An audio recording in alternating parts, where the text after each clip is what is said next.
stavljamo mortadelu.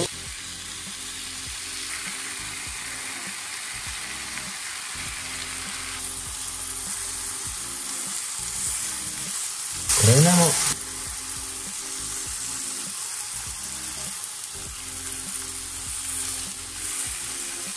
Stavljamo sira.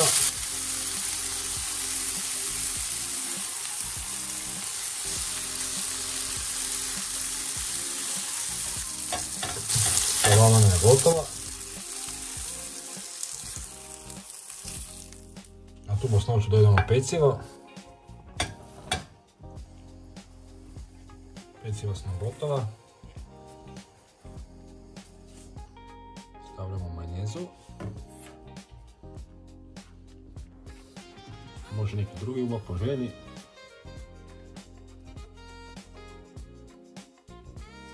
Na drugu polovicu stavljamo senf.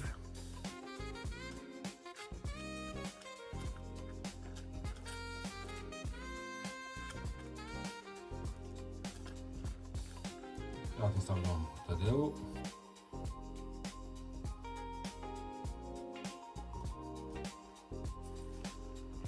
Preklopimo. Ako niste, pretplatite se na kanal i ostavite jedan like.